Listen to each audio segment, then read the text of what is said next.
Hey everybody, welcome to the Player's Take. This is a unnumbered episode. We are doing a Expedition 33 spoiler cast. So I'm your host, Justin Simone, joined as always by my co-host Montrell Rice. Montrell, we just did an episode. How are you doing? You feeling okay? You gonna make it here? Yeah, I'm all right. Going through the All marathon right. tonight. Putting you to work.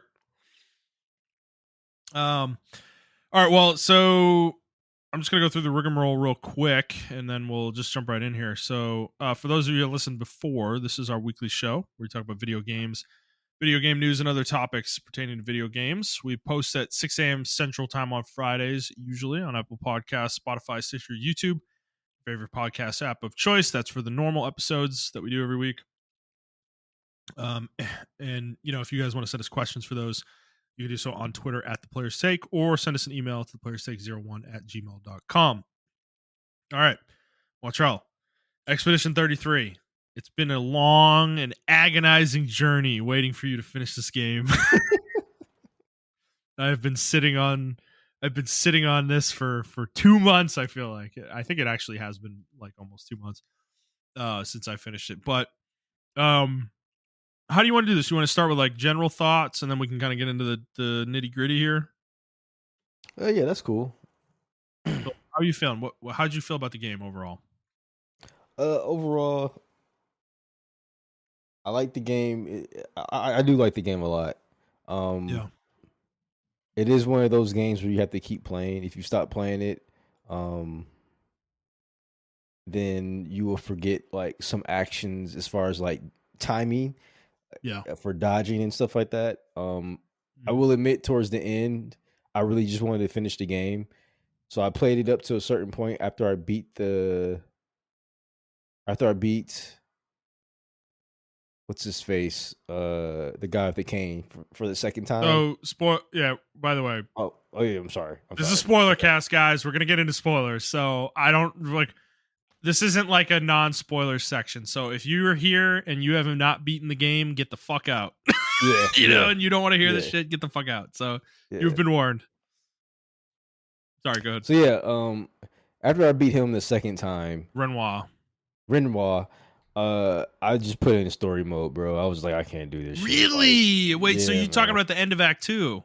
Yeah. Wow. I put it in story mode. Okay. Because I fought him like 4 times. I was just like, dude, what the fuck? Like, yeah. When he brought his like lightning wolf, I was like, dude, what the fuck? I was and he got a full health bar back. Yeah, his lightning lion. I was like, dude, what the fuck? That shit was out of nowhere too. By the way, like there was no reason for that thing to be there. There was just rule of cool. They just wanted to do something cool there, you know. Like, yeah, I didn't even remember that until you said it. By the way, like it's literally never happens again for anybody, you know, in the entire game. But yeah. So. Okay. I did put it on story mode because I just wanted to finish the game. So I mean, y'all can deem me for that or whatever. I don't fucking care. Whatever. You're not hardcore if you beat Expedition 33. Like, dude. So I don't know. I beat it and I was like, okay, because I really just wanted to get through that was like the majority of my time was like trying to just relearn the game again and stuff like that. So gotcha. Oh, is that why you were grinding? Okay. Yeah, that's why I was grinding. Yeah, okay, I got you. So after I did that though, yeah, it was okay. It was a decent game. It's an 8 out of 10. Yeah. So the thing is with the game, I don't know what I don't like about the game, but it's just something I don't like about. We're gonna find it. We're gonna figure it out. Yeah. Yeah. Okay. Well, I'm higher on the game. I think to give like an overview of my feelings about it. So early on, I was enraptured by the game, right? Mm-hmm. I actually think overall the game gets worse over the course of the run through. Yes, I agree with that. I do agree with that. And I don't think that ever changes. Like, I don't think there's ever like a peak that happens after it's going down. Like, I think it's literally just a straight line down. Yeah, and that's true. That's like, that might sound harsh because I still think the game is really great. and we're gonna get into a lot of the fucking story bullshit here.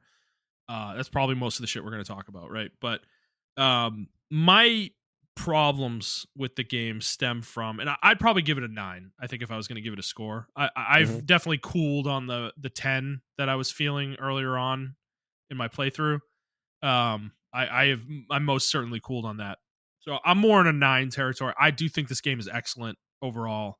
My gripes with the story notwithstanding, I still think the story is really good, actually, Yes, I do overall. think the story's really good. Um, Yeah. but my problem with the game is like the game sets out and is telling you one story, and then all of a sudden it just switches and it's like telling you a completely different story. And Okay, maybe there that's are what I don't like about it. there are hints of this throughout the first 2 acts. And don't get me wrong here. I'm not saying it comes out of nowhere. It It doesn't. kinda does, though. I feel That's the like it problem. does. That's the problem is the game makes you meander through an entire act 2, where you know something's up, you know? Like things aren't adding up. Characters are talking. Verso won't tell anybody anything, and for some reason everybody's cool That with that. that was And pissing me off. Mael's acting weird, and like she's starting to get weird powers and shit out of nowhere, and like, the anime protagonist things happening with her, and like, it's just it's clear. And then you like go fight the paintress, and you can't even hurt her, and all that, and then you get sucked into this weird dimensional rift that is actually the monolith or whatever. It's so clearly in the lead up to the final boss of Act 2, like it's clear that this world isn't adding up. There's some rules here that the game has not explained that affects some people differently than others, and we don't understand what that is. So there's something up, and things weren't adding up. I understood that. I was waiting for some big reveal at the end of Act 2. I really was. And when the reveal happens, though, this is where my issue with the game is. I came into this game, and Act 1 is all this, right, for the most part, and it's like all gas, where it's like I wanted a Yeah. kind of like a doomed hero story, is generally what these were called, where it's like a hopeless situation, and these people are trying to fight against some unstoppable force, and it's hopeless, and it's just miserable, and it's like eventually whether they overcome it or not is up to the story, right? But Yeah. that's the story I was being told, and I was enjoying immensely. It was And then it gas. turned Pure into fire. yeah, and then it turned into this story about familial drama and grief that Yes. I was just not as into. And when you examine the game closely and you reflect on it, and I've had 2 months to reflect on it, so I've done a lot of reflecting, trust me. I've thought about this game a lot. So clearly it did its job well, right? Like that Mhm. fact that I'm still maybe this is why I'm not playing Kingdom Come Deliverance 2, because I'm still thinking about Expedition 33, right? But I do think the end, like Act 3, everything that happens in the final fight with Renoir and Aline and Alicia and everything is really actually well told overall. Like I think it all makes sense when you put all the pieces together. It's just the way the game decided to dole the story out pissed me off as it was telling me the story. Upon reflection, it all makes sense, and I don't like have a huge problem with it, and I think it was well done. I think the story of grief is very powerful. The choice you get to make at the end actually, I think, resonated with me really well. Like I think they did a really Mhm. good job with that. The way the characters played out made a lot of sense. The way everybody was acting was all logical. Like it didn't like have these giant plot holes, right? Yeah. So, but that's why I cooled on the game though, because Act 1, and I guess we can just jump into the story, right? Like it seems that's probably the most important thing we want to talk about here. Yeah. At least starting out is Act 1 starts out, and the prologue in Lumiere is an awesome start to the game, right? And it is such a great hook. It brings you in. It is so depressing, and it's just like when you meet Gustav, and then Mael jumps in, and you're learning the story of him and Sophia, and like you kind of get these like little drip feed lines and stuff from different characters, and you're interacting with her, and it becomes clear that these two were romantically entangled for a long time, and they have a history, and then it becomes clear that it's her Gomage, and like she's about to disappear basically. And the way that whole section is done is beautiful. It's really sad. It gets the game off to just like such a, I don't know, you feel the plight that these characters are in. And I don't know, I just thought it was really good. So I mean, I guess that section of the game, like, do you feel the same way? Like, did you feel like it had No, like the like same impact on you? yeah, I was really invested. I like I which is funny because I don't really consider myself like I call it a doom and gloomer. I don't really Yeah, consider myself a doom and gloomer type person or yeah, attracted to those type of stories. But this game was like really cool because like the idea of some unknown entity painting a number and then everyone dies because they reach that number is like really cool to yeah, me. And that, right, even like I would, you're with these characters for like maybe 20 minutes, maybe 5 to 20 minutes, and you already care. You right. already can see that your character, Gustav, has a great amount of history with the other character. I forgot her name Yep. that passes Sophia, away, Sophia, yeah. Sophia, and the way other characters talk about her later on in the same chapter, like everybody, it just feels like really organic Yeah, yeah. and usually games don't do a really good job with stuff like that where they try to make you feel for a character, but like no, I really felt like I understood Sophia, or I was like I really wanted to know more about Sophia and Gustav I and did their too. relationship. I was sad the game didn't give us more of that Yeah. actually. And yeah, and I mean Gustav is played by Charlie Cox, like Daredevil. And when I realized that, I was like, dude, this, like, the cast in this game is fucking crazy, by the way. You know, Um it's side note for that, he was asked about that in like a panel or something like that, and he yeah. actually told people like, please stop asking about Expedition 33. He didn't say it in a mean way. He's just like, I was in the studio for about four Yeah, hours and that I was it. know. It's sad. I feel a little sad that he feels that way because his performance was great, dude. Yeah. Like he did a great, dude. Gustav's my favorite character in the game, actually.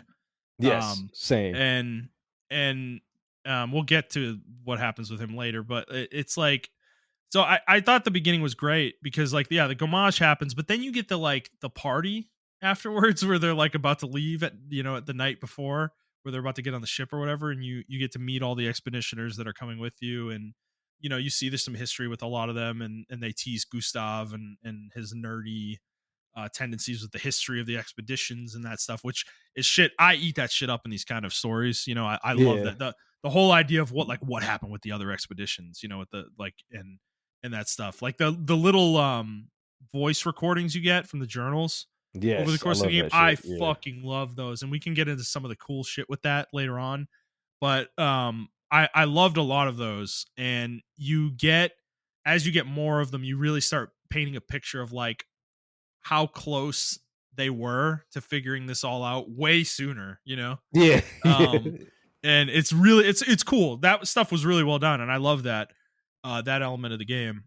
So like and yeah, that little, like, the little cocktail party or whatever you want to fucking call it, before the ship takes off is really cool. I liked a lot of those characters. It's clear there's a lot of history. Obviously, they have all grown up together. They're all the same age pretty much, except for Mael.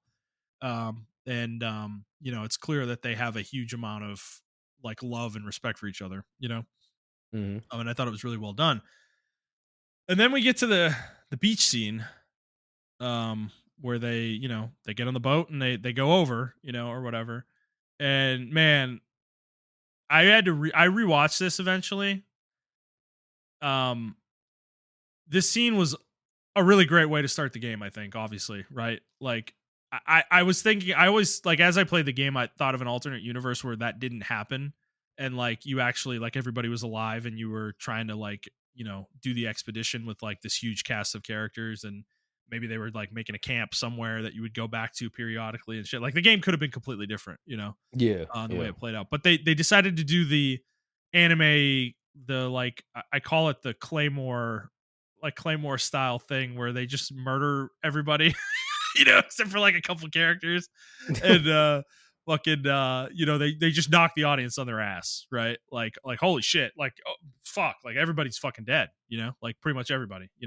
And obviously they introduce Renoir. He doesn't say anything, and he's obviously this like insane badass who's fucking slicing people in half and shit with like air swipes and whatnot, and he's fucking old, and people are like, how are you old, and obviously a bunch of Nevrons show up and fucking attack too, and it's a brutal scene. I think it's really well executed though. I thought it was a great start to the game, like the game proper. I don't know. Did you feel any differently on it? No, I felt the same way. It was mysterious. I also wanted to know how he was old. Like I don't know. It just set up everything really well. Yeah, so many questions came out of it. Yeah, exactly. And the characters were asking the right questions as well and everything. So Right. Right. Yeah. yeah, I don't know. I think Act One was like gas, pure gas. Learning the game was pure gas. The combat was pure gas as far as Act One. Um, it's just, I'm sorry. I know there's other stuff that happens in Act One. Like I like the when you Yeah. know when you meet what's his face uh The oh my god, the Gestrels. um yeah, the Gestrels. I thought the Gestrels were really cool. Yeah. I thought Esque was really Oh, cool. SK. Yeah. Yeah. Esque Yeah. was SK. really Yeah. cool. Yeah. Um, Yeah. yeah, but the Gestrels were like really cool. I thought the idea of them were like super cool as well. At the and like now thinking about it, like this world makes sense now. Like it just didn't make sense before. Like I'm like, okay, is this just the world like that they're in or whatever? Yeah. And I took it as that. I'm like, maybe this is just like a Final Fantasy esque world or whatever. But then once you get towards the end, everything as far as like the Well. characters and everything makes sense, Yeah. and everything like that. And but when you reach the end of chapter one, or act one rather, I'm sorry, man. I He's got to I talk know, about it. You're bursting at the seams. yeah, bro. I'm sorry, man. Like I did not like that we lost Gustav. I was so pissed for like And half of Act Two. I couldn't accept it. I was like, this was a mistake in the story. it Like yeah, it was very ballsy to do. I commend them for doing it, yeah. but he was clearly the best character in the game. Yes. And they did that for a reason because now we have this tie to Gustav. Like all of us who played this game have this tie to Gustav. Right, and it was very important for Mael's story to play out. Right, Yeah. that he died there, but I think the game was lesser for it after that. Yes. Verso did not fill that gap for me. Exactly. Yeah. As much as I like, I think Ben's fucking performance was phenomenal. Yes, I agree. But but it yeah, was really jarring to have this character that has the same model as Gustav and literally has the same weapon setup as Gustav. Yep. And like swings it around the same way going into combat and shit. And like he has some of the and then you're like he has some of the similar move set too in some regard, or like in some of his moves too. And it's just like this felt hacked in a little bit, for me. Yeah. Like I didn't love it. Later on, when you've played deeper into the game, like Verso's moveset significantly expands, and clearly they expand on his story and stuff like that, and it's a lot less jarring. But I didn't think it worked at first. And I think Verso's like reticence to open up was a big problem in Act 2. It made the whole act feel like a giant padding section, So yeah, that's what I want to talk about. Yeah. And be honest, I know it's been 2 months. Do you remember anything that happened in Act 2 besides the last part of Act 2? I do. Yeah. I mean, I could go through it. I mean, we could go through it. Like, I feel like we're jumping. I remember it because it was recent for me, but like Yeah. I was just asking you. But like when I try to, they went to the battle. They went to the battlefield area, and then after that, SK got his water. No, he already had the water stone. Well, See, okay, I actually don't remember the axons. Yeah, so, you do the 2 axon areas. I remember that, and then Yeah. you go fight the painters. That's like largely what happens. I know there's some other areas for that, but yeah, a lot of the game, I'll be honest with you, especially with SK, as much as I like him, it just felt like I don't feel like doing this right now, so therefore I'm not going to do it. And it's like It's like, bro, Yes, that you could have yeah. saved us so much time. But like, oh, now I feel like doing it. Now we can Well, swim, it's so guys. dumb that he's like, I can't fly without my stone, and it's like you literally just flew to come over here and tell me you can't fly with without your stone, bro. So you need your stone to carry people? Is that what it is? Like, I don't know. It is a bizarre. It was a little bizarre and a little too on the nose, I guess. I don't know. Yeah, Um, and it was very video gamey, and I was like, okay, yeah. I respect it or whatever. Um, But yeah, going back to Gustav's death, right? So the yeah, sequence that this happens, you just fought a boss fight. You actually fought the same boss fight twice, because you beat it once and then it comes back and you fight it again.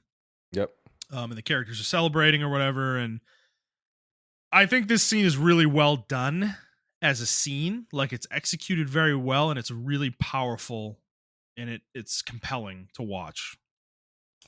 But ultimately I agree with you. Like Gustav goes down like a fucking badass, right? Like yeah, he's just man, he because I wanted to like I didn't want to skip ahead too much because I wanted to talk about the early part of the game where it was just Gustav. You didn't have anybody else. Like you didn't have Luna yet, or you didn't have CL, and you didn't have Mael in the party yet. Because that section of the game I think is such a desperate, just doomed. It feels so doomed, you know? Like yeah, he's just wandering around by himself and he just thinks everybody's dead. Like he doesn't think anybody else is alive. And he gets to the pile of bodies or whatever in the cave, or whatever, and he almost kills himself. And like Lune shows up and stops him, basically. I thought that whole section was like really powerful for me, personally. Like it's short, it's like 20 minutes or 30 minutes, but I just felt like it felt so hopeless, for the character. And you yeah, could really feel that in the performance with Gustav. Like I feel like Charlie Cox did like such a good job. Because it just was like, I don't know, it it was dark. It was really dark. So to go from that to where like Act One really was gas. Like to go from that to him running into Lune and she kind of like stops him and like he's like he doesn't go through with it or whatever and he ends up going with her and then they have their like fight at the camp or whatever about continuing the mission, blah blah blah. It's all about the mission or whatever. And Gustav's more, once they found out that Mael was still alive, that was what he cared about. He wanted to find her and make sure she would be able to get back to Lumiere or something like that. So um that whole section is like it's this buildup of like Gustav like finding his hope again, finding his hope and like getting reinvigorated by the party and like feeling like he had, there was a chance they could do this, when they got to that cliffside. And when Renoir shows up and just kills him, or whatever, and it's like it just rips it all away. That's why it's so well done. It's built up really well, yeah, so it feels really impactful, and that's why I think everybody I think who played the game had a real emotional resonance with the scene, no matter how you take it, whether it's anger, sadness, or whatever it is. It is really well done up to that point, and you feel really connected to Gustav. Like he just feels really human, in the game.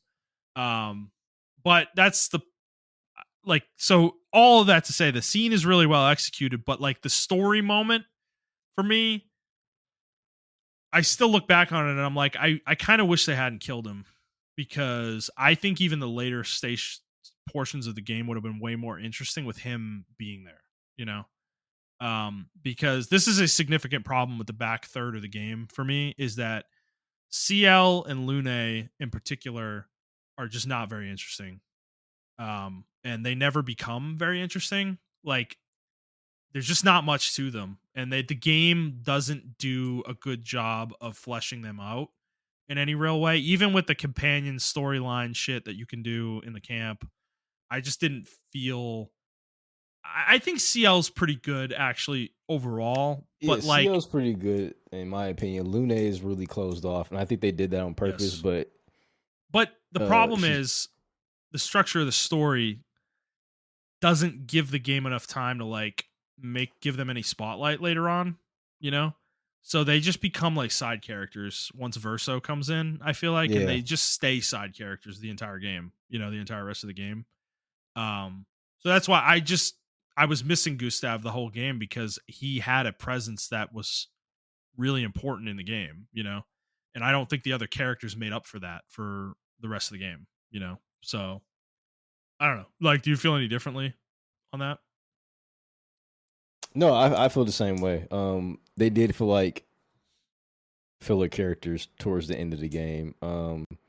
Even as much as I like Monaco, he felt like Yeah, they just just like a needed a filler. fifth party member. They just needed a fifth party member. Yeah, Um, yeah, I don't feel a whole lot with him. Yeah, um, I don't know. Like as much as what happened in Act Two, it's the last part of Act Two. So this is how I feel oh, that's about right. They 'cause, they go to ruin Lumiere. They meet Monoko. They go to ruin Lumiere. That's right. I forgot about all that shit. Yeah, yeah. So as big as Act Two was, bro, um, this is where I have the issue with the story, and I think this is where I like kind of like because Act Two was filler for me, and I hate filler, yeah, and I was just like, dude, all right, and I think that's why I kind of dropped the game for me. I'm just like, bro, I gotta kill two Axons now, bro. Like for yeah, what? Like yeah. why?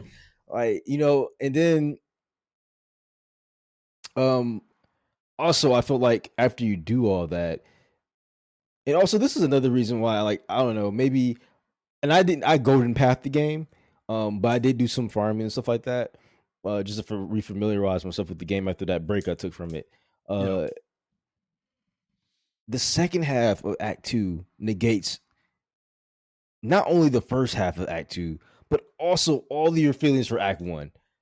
Like, You're talking about the very end after you beat the Paintress, like all the yes, reveals and everything yeah, about like the like, nature. well, even Yeah, and before the reveal, even before the Paintress, because they yeah, revealed that before you fight her. yeah, So you get all that expose before you fight her, and now you know the reason why you have to fight her. yeah. You see what I'm saying? So I don't know, man. Yeah, because when does the flashback with Alicia outside the painting happen? Is it after you fight the Paintress or before? I'm trying to I remember. think it's That's a good after you question. fight the Paintress, isn't it? It's after you fight the Paintress. No, I think it's before. No, I think it's after. It leads into Act 3. Yeah, I'm pretty sure it's Okay. after. But you do find a journal. No, I don't think you've. I'm trying to So remember I that. didn't get all the journals. So are there certain journals that like tell you like this is not the real world we're in? Well, so there's some really cool shit in the monolith because you probably noticed the flags have different numbers. It's not just zero. Yes. Yeah. Yep. It was zero. I want to say it was 60 and like 87 or something like Yep. that. I think were the ones, and then obviously yours is 33.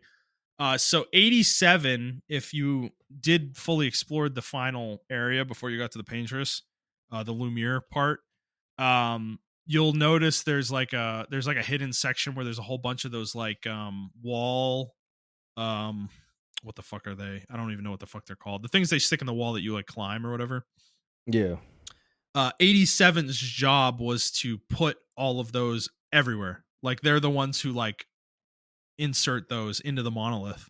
So they got into the monolith somehow, and then they spent the rest of their time trying to put those climbing things in the environment For the next basically for for the the next next party. expedition. Okay. So and they died in there. Like there you find their corpses in there in like a corner of the final area of that spot. So that was really cool. But the other one, you find the flag, you see the flags for 60 throughout that zone, and you don't find their journal until the very end of the game, actually, in Act 3 Hmm. in Lumiere, right before you're about to fight Renoir. It's in a right before you go into the theater. There's a section like you're crossing a section that's like over some water. You can go to one side and the journal's in the water and it washes up like next to like you can fish it up from the water. And it turns out that 60 figured out the truth.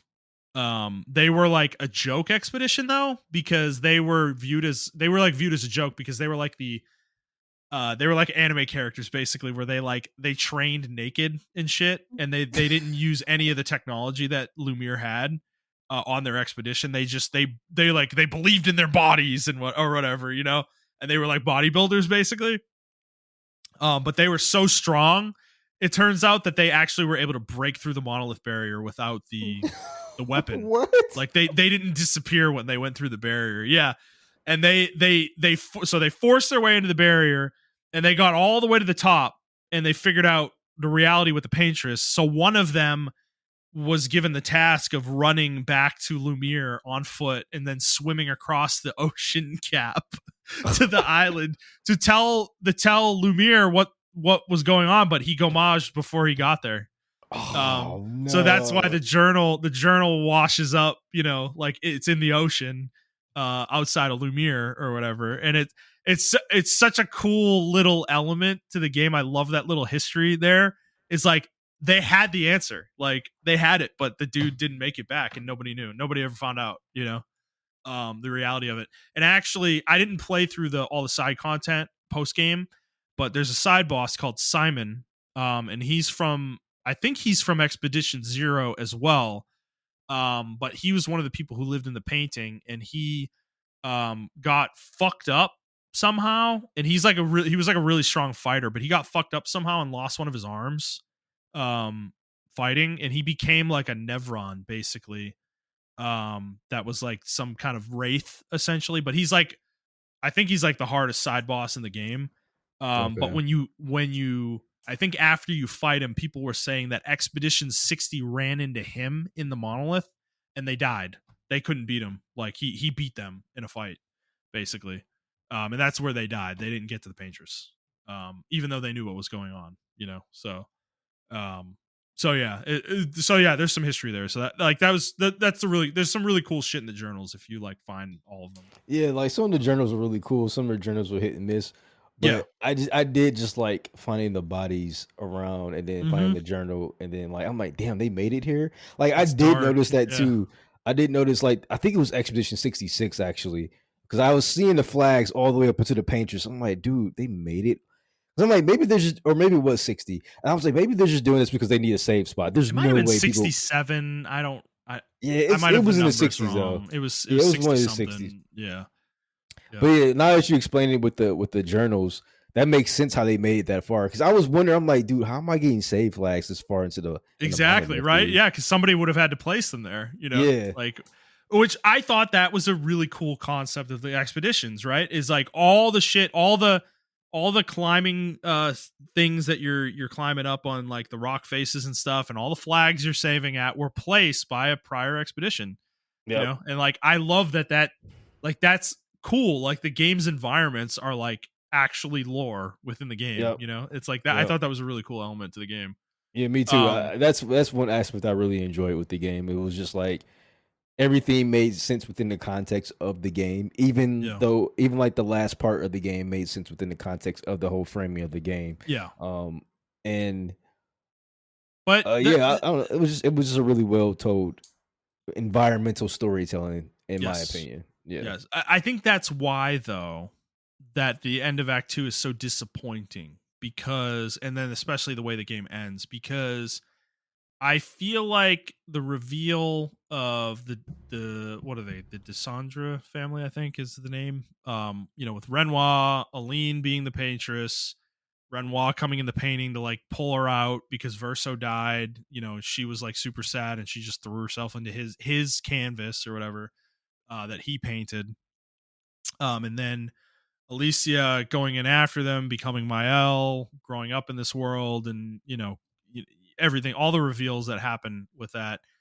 I feel like they just trivialized the actual world we were in for the whole game, Yeah. Yeah. and it doesn't feel that part never felt like it was well executed. It just and I especially feel this way with the characters Lune and CL at the end of the game. They became irrelevant people in the story, like completely irrelevant characters.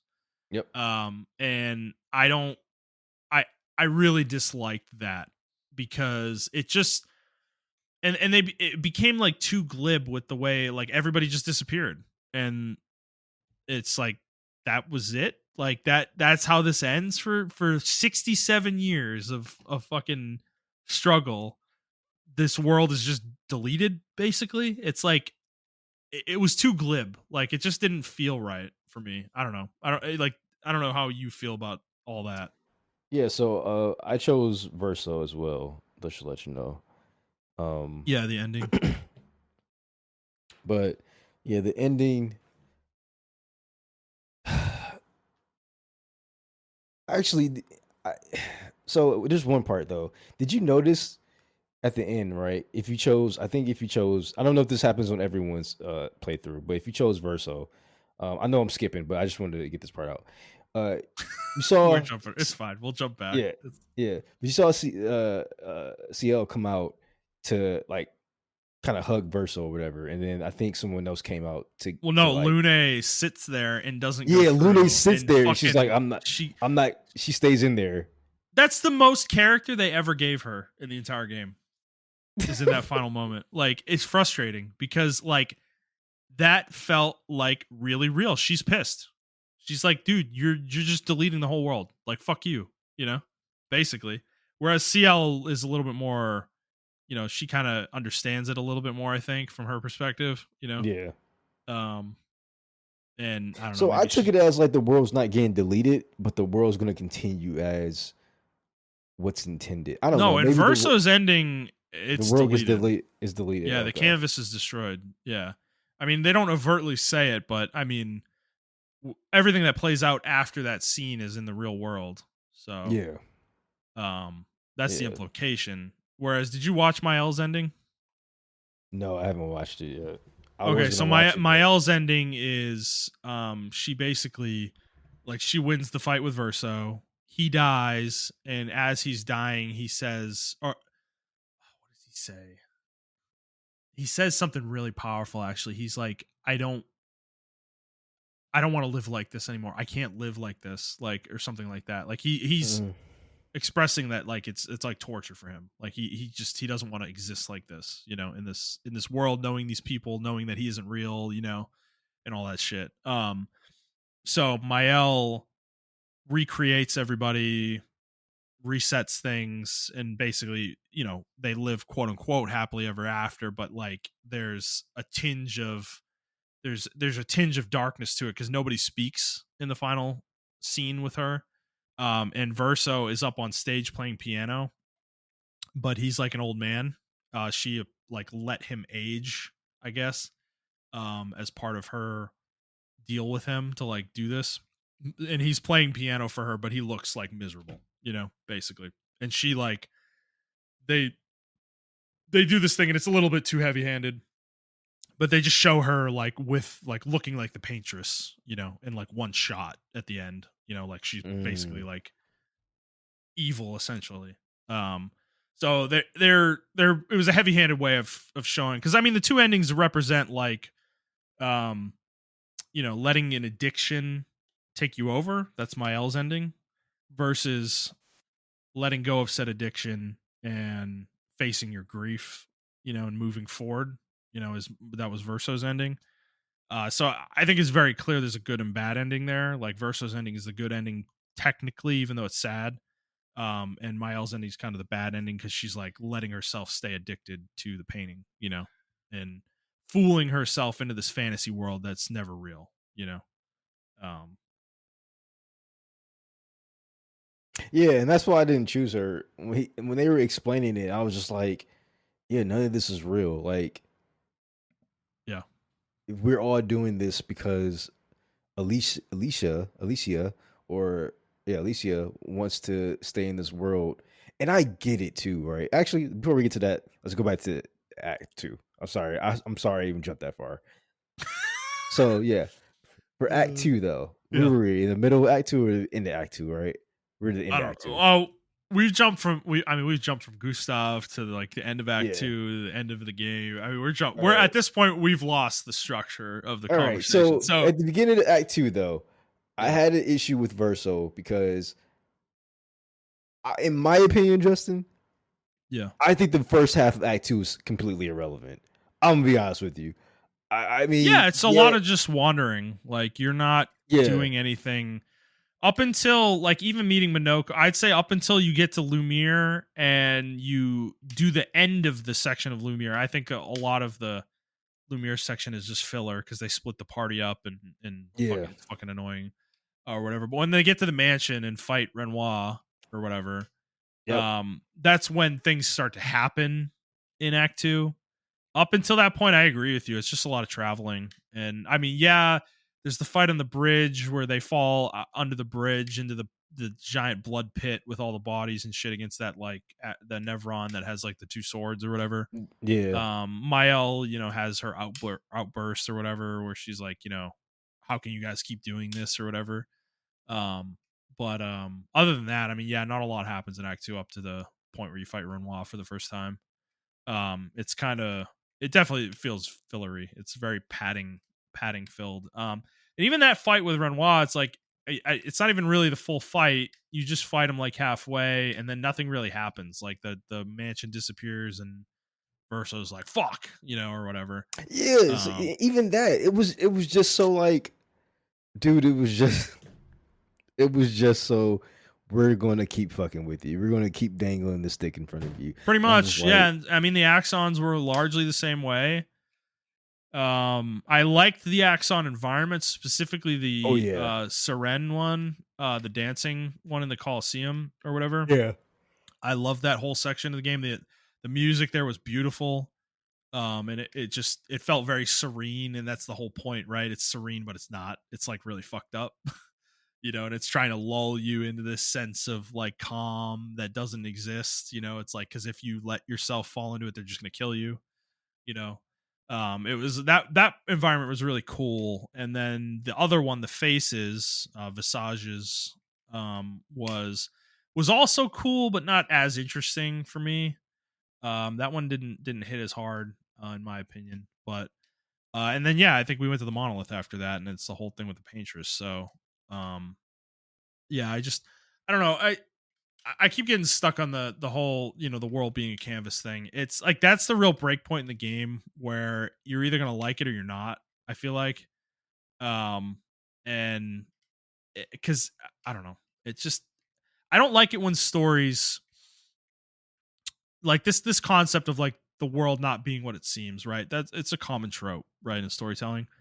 And there's I just feel like there's ways to do it where it doesn't trivialize the world that you've been in the whole time, like the world within a world thing. It's like I just didn't like the way they did it here. Again, like I just feel like they trivialized everybody that wasn't Renoir, Aline, Mael, and Verso. Everybody else was pretty much irrelevant at that point. From that point in the story on, nobody else mattered. Like Lune was irrelevant, CL was irrelevant, SK was irrelevant, Monoko was irrelevant. Like they're just anything they said was pointless. Like it didn't matter. I think even at the end, you remember like when you fight Renoir or you're about to fight Renoir at the very end of the game, and they're talking, him and Mael are talking, and then Lune and CL like pop into the conversation and they're talking about like, I want to say like giving their kids like freedom or whatever to make their own choices or whatever. And it's like it just sounds it seemed so like stupid because like they don't even really understand fully what's going on here, and they're like trying to like interject and like tell Renoir that he should let Mael do what she wants or whatever. And it's like, I mean, okay. I mean, your own self-interest is wrapped up in this. So it's like, I don't know. It's just it didn't feel great because because after that they don't even really speak for the rest of the game almost, through the final fight and everything.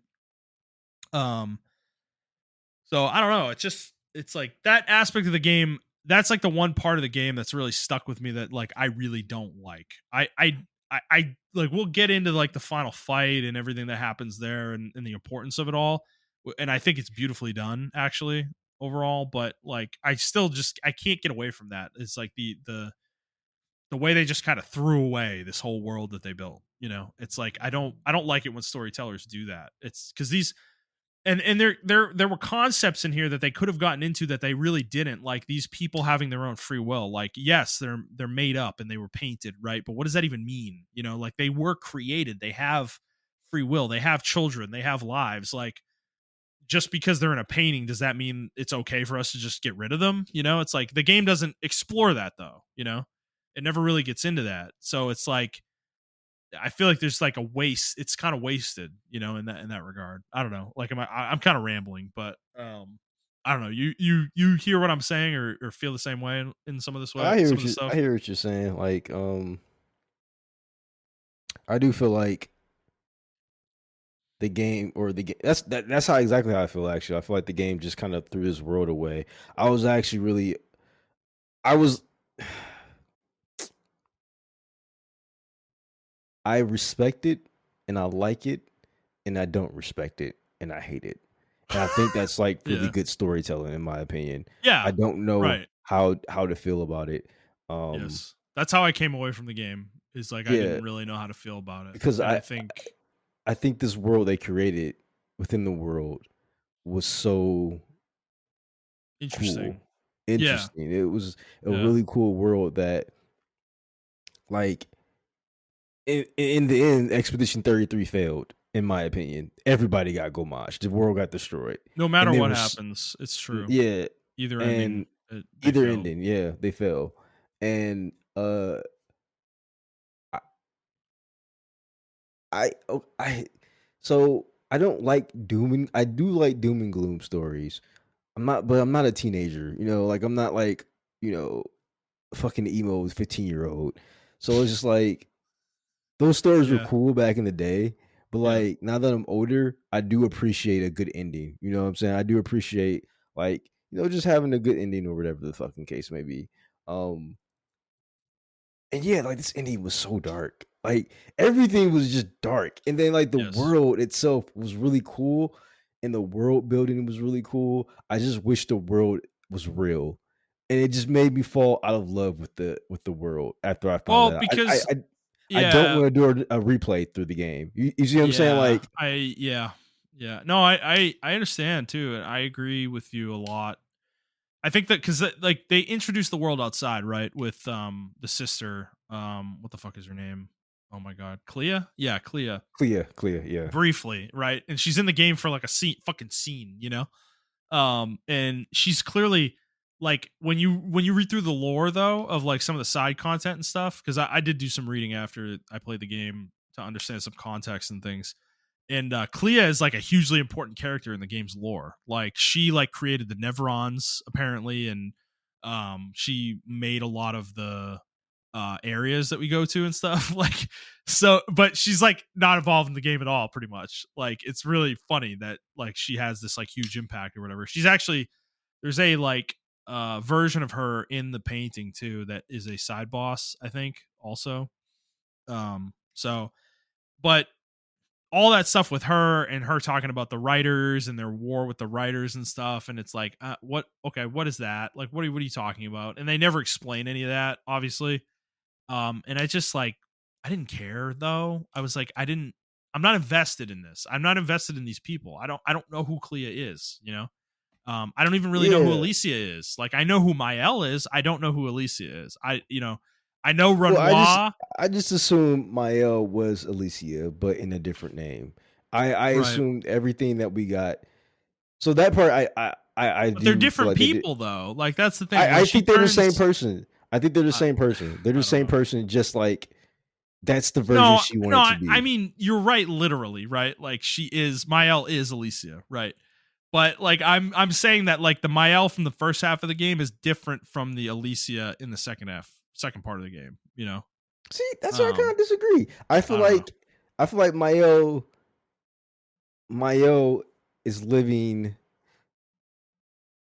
Alicia's life, and Alicia, I mean, maybe The Mael life she doesn't know it. wants. The life she Yeah. wants, and Gustav is the brother that she Yeah. lost. Was Verso, because I mean, they Yes. said that her and Verso were That really is, close, I and I felt right, like which is why Gustav has to die at the end of Act One. The game literally wouldn't work exactly, if, and like, narratively, if he was there with Verso, it wouldn't have yeah. worked. Um, So, um, I felt like we understood Verso and Alicia's relationship through Gustav and Mael. The only yes. problem is when we got towards the end, and they even stated that Ross stated that, like, you don't even understand what's real and what's not. Like Verso, Gustav is not Verso, and Gustav is not even real.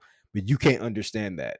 You created this world because you're pretty much picturing Verso as Gustav in the entire thing, and you don't Yeah. want to lose that aspect of it. So I feel like we did understand who Mael or who Alicia is through Gustav. She just, and that's why I say I understood what Alicia did or why her ending is the way it is, because she understands now. Like that's that's what I was living before the fire. Yeah. Like that's what we were before the fire. And then I can't talk. I can't do anything else. Half my face is burnt, Yeah. and in the Right. real Her world, life outside is miserable. yeah, exactly. So it's like I understand all of that.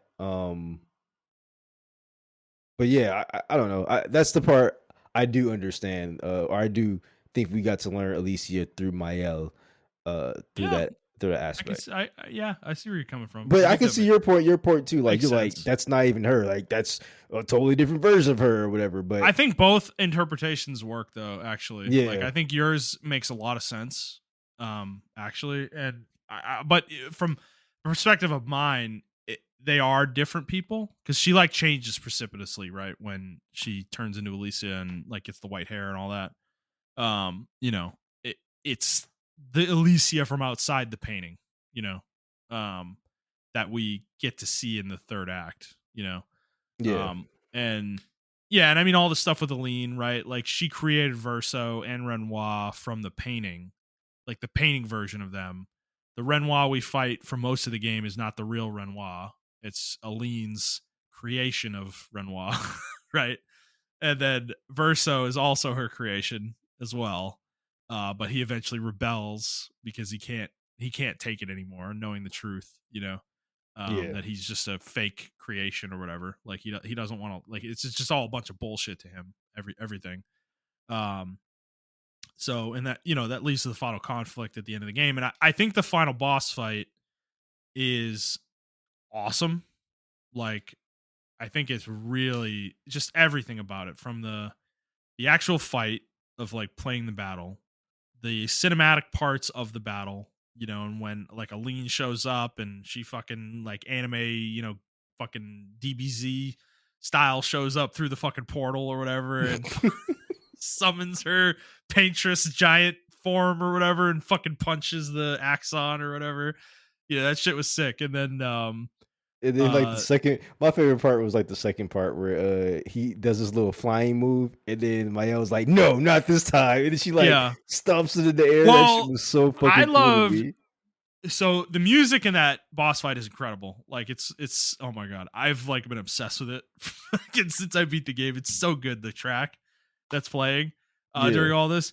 But I love the part in the second phase where the music stops and he summons a painting of the family and he goes inside of it, and then he comes out and he's like mega buffed. Like what a fucking Chad, dude. Like he goes into a painting of his family. He loves his family so much, and he comes out and he's like Superman. It's like such a fucking cool thing. And then the music like kicks up again, and I don't know. It's like it's really sick. There's just a lot of little things in that fight that are fucking like really cool symbolic things that they did. There's a lot of attention to detail there. I think they put a lot of dev time into that fight. Like it's really really well done. I was like kind of blown away by it the more I dug into it and like rewatched it and listened to the music and shit like that. There's just, and like when you listen to the music, the vocals are all in French, but if you go read the translated version, it's literally Renoir and Aline talking to each other during the song. Like they're Oh like shit. they're literally like, so the female voice is Aline and the male singer is Renoir, and they're literally like talking at each other in the song, like as the song's playing. And then like one of them is the violin and the other one's the guitar, and like they're like those two instruments are going back and forth too. And it's like there's just a lot of symbolism in the music as well. It's so fucking good, dude. Like it's crazy well done. That's why, like, as annoyed as I am with the way the game played out and the narrative played out in some ways, It's like still they good as fuck. they put their whole ass into it though. It's like, so I can't really be that mad about it. It's like it's Yeah, still really well exactly. done, you know? Yeah. So it's like it's still a good story even if it didn't go the way I was wanting it to go, I guess. And it's like that's selfish of me anyways as a consumer of the media.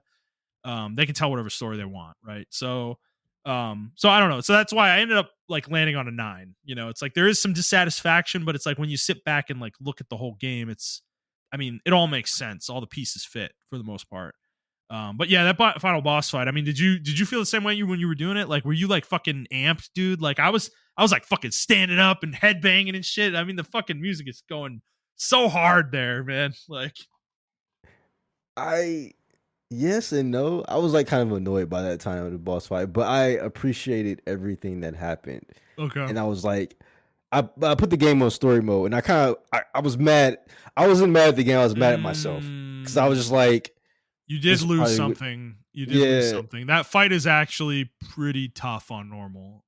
yeah. Because his attacks are like, bro, it's like a Even on fucking story mode, bro, they were uh, fucking knocking me back, eight dude. hit combo, bro, and shit. You Yeah, know, like man. it's the one fight in the game after I like put the difficulty down where I used all my healing items. You know, like I hadn't done that the whole game up to that point. And he exhausted me like pretty much. I barely beat him. I think I had like I think Verso was like one hit and Mael was full health and that's all I had. And I had no more revives or anything and Lune was down. So it was like I was down to my last gasp, basically. And I killed him. I killed him with like 1 or 2 turns before he was probably gonna kill me. So yeah, I just thought that part was really well done. Overall. And the fact that the game lets you choose an ending, I sat there for a second. I was like, oh, okay, I was not expecting this. Like, because you weren't expecting a choice, were you? Like that? No, I wasn't either. I thought it was gonna choose for Okay. me. So yeah, the choice, like you picked Verso as well, and so did I. And I had to sit there and think about it for a while because like I had to really think out the consequences of each one. Like I don't know, did you just immediately pick Verso or did you have to like sit on it for a second? I sat on it for about 10 minutes, Okay. or maybe 5 minutes. Maybe 5 minutes. That was probably same for Um, me. Yeah. I Something like sat on that. it about for yeah. I think five. I think 10 minutes is too much. I think it was about 5 minutes. Yeah. And the only reason I did it was because only reason I chose Verso is because I was like, this world isn't real. Like you're going to have to live with your reality. Right. I And reconciled that it's like grief, right? Like she's yeah, gotta reconcile the grief she's feeling the at some the point. entire game is about grief, and I felt Yes. like the writers when they wrote this game, Yeah. uh, they were also struggling with their own version of grief. Yeah. And uh I don't know, not to get too personal, but it's just like as a person that lost two people within the span of like 3 years in Mm, my own hmm. personal life, I Yeah. understood dealing with uh grief. I understand. I didn't deal with it. I let go of a lot of stuff. I let go of it fast because I was one of them I was expecting. The other one completely left field. I still get crazy. I still get like teary eyed about it when I think about it. And that Yeah. was my sister. That was my younger sister. Yeah. So it's like, um, but like seeing my brother, like who actually like watched her pass away. He's just like I don't know what he does in his personal time, unfortunately, but because I'm not there with him every day, obviously. But he just goes through life. He just keeps going. And he has a daughter, he has his wife, and they just keep going. So I just keep going. I mean, I got my wife and everything. So I never had to deal with this level of grief of just not letting go. But I can understand just from that one experience, that one dark experience, like getting that phone call and being like, yo, she's gone. I can understand people just sitting there and they just can't let it go. Like, Yeah. because when I go back to Detroit, I think that was like she was the one person I always wanted to see. Like, I love all my brothers and sisters, y'all. If y'all listen to this podcast, but she she was like the best one to hang out with. Like bar fun, she was just funny as fuck to hang out with and everything. Yeah. She always Yeah. give me the tea on the family. What was going on? Like, did you know they did this, Montrell? And I'm like, what? They did that? And whatever. It was just Yeah. like it was Yeah. just fun to be around her. But so I can understand. I can understand like Mael like living with a different some kind of version of her brother that she loved dearly, and she's like, "I don't wanna let this go." Like, I can understand that Well, part. and And I also the wrinkle that her life is also fucked up too from this, Yeah, and that it was her exactly. fault, by the way, that, like, she's the reason that Verso died. Yeah, Um, exactly. so there's a lot of layers. She's dealing with a lot. It's a lot. Exactly, and Yeah. I can understand. I had to personally just get myself out of that funk within, like, a week, a month or whatever, like, a span of a month or whatever. Because I was, like, Yeah. working out a lot too, and then I stopped working out, and I was like, "I think I'm depressed." And, my wife was like, "Yeah, that's understandable." And, Yeah. like, like, Right. "If you wanna talk Yeah. about it, we can talk about it," whatever the case may be. But anyway, Yeah. like I said, I understand the family, I understand, like, the family wanted to protect both of them, and, like, being the man of the family, you like, I need to do this, dude, to protect my family, and you gotta go against your family sometime in certain instances. So it was a lot of layers to like the way this game was written, and I Right. felt like it was. You know what? This is good. Ooh, I wish we were bigger because this will cause a lot of controversy. I feel like this is what people want Kingdom Hearts to be. This is what Kingdom Hearts is. Yeah. Because that Yeah. ending with the Yeah. writers, that felt very Kingdom Heartish. I was like, this is Kingdom Hearts right here. Yeah. Like, Yeah. no, then now they're adding a different layer onto it, like who the writers are and everything like that. But anyway, yeah. Uh True. I didn't even think about that. Oh man. Yeah, you're right. You're right. But no, I mean I similarly resonated with it because I mean I lost my dad in 2019 mhm. to cancer. So I mean it wasn't unexpected in the moment, but like, years before that I wasn't expecting him to pass away anytime soon. So Yeah.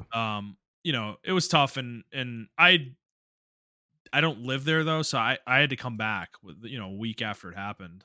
Um and I didn't really I went back I went back like a month after it happened to help my mom like pack some shit and throw a bunch of shit away and stuff.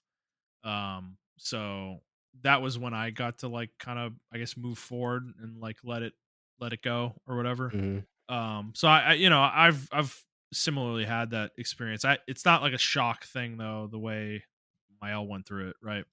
Yeah. Or Alicia rather went through it.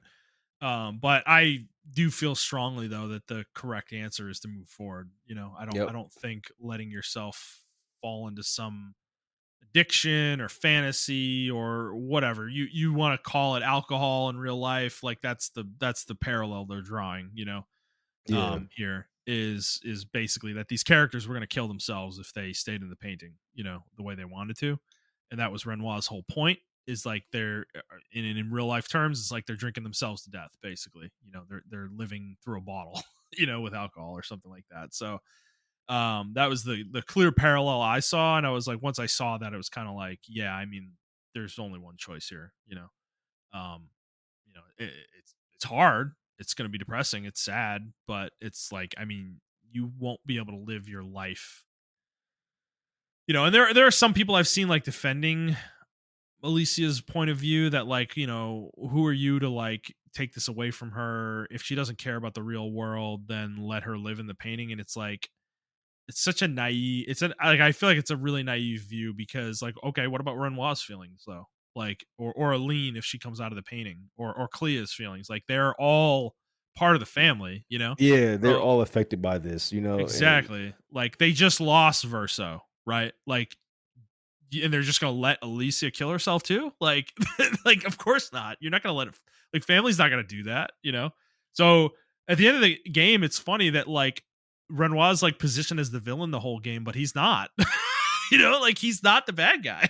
Honestly, like I don't view him as a bad guy. Like I don't view him as an like yeah, he's an antagonist to the party we're playing as, but like he just is trying to like keep his family together and make sure that they don't hurt themselves, or it's like, yeah, he might be a little hardcore about it and he's like being forceful to some degree, but it's like, I don't know, like sometimes people need a slap in the face to like see reality. It's like that's what he's trying to do.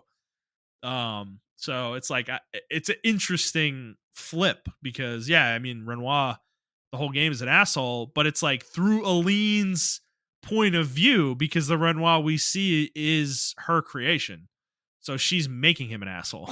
you know. mhm. So it's like it's very interesting. And in Verso's ending, we can see at the end, when they're outside at the grave or whatever, him and Aline seem to have reconciled because they're like hugging each other or whatever. So clearly there's like, you know, Alicia didn't necessarily have that same arc afterwards though. And it's like, so I don't know. There's a lot going on in the ending.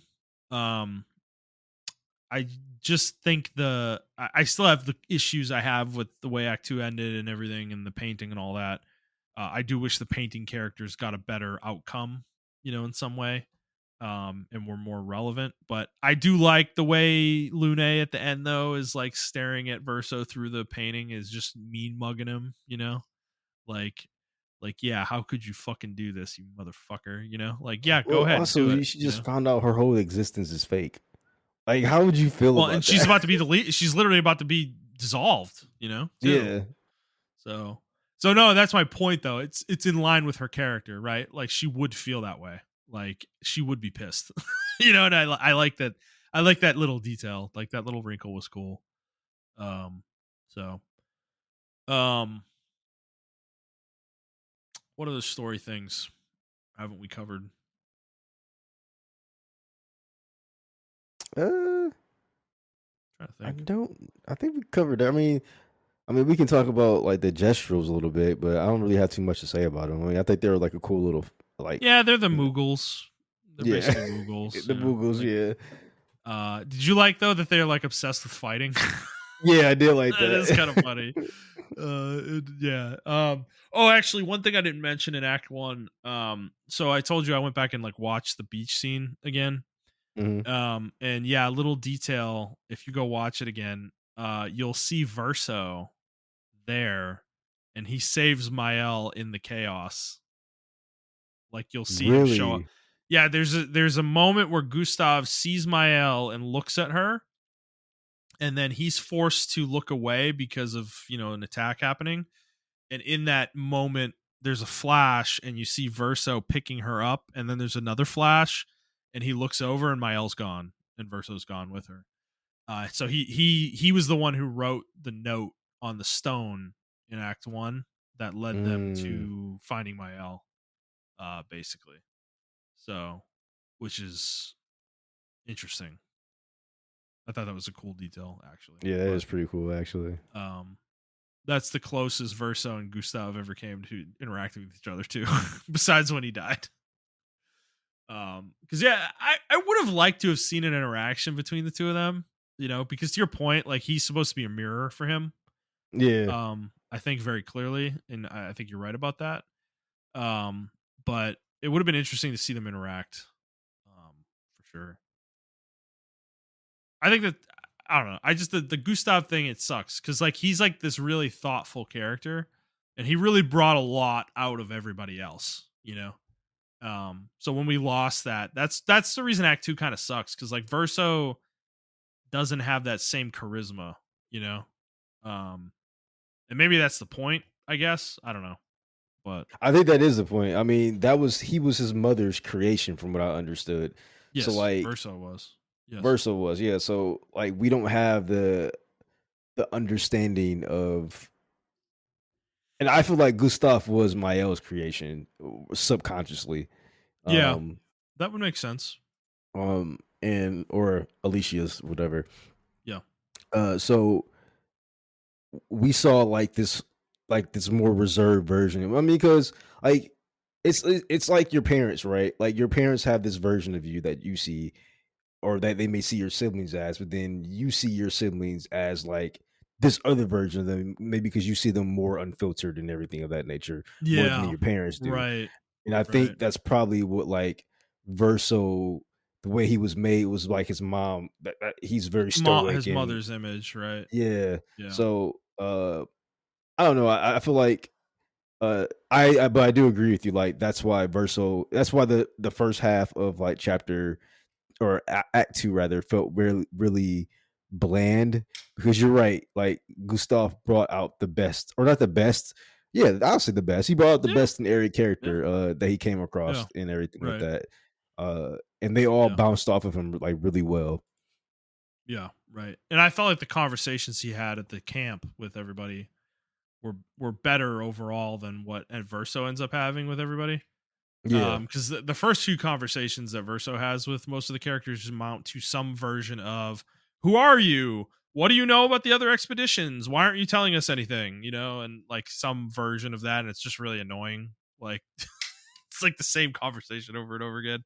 And exactly. then Yeah, and then eventually leads to like sex with CL, I think, and I think you can do the same thing with Lune as well with him, which is weird, um, as well. So um, so yeah, I don't know. The story good, great overall, but has some flaws for sure.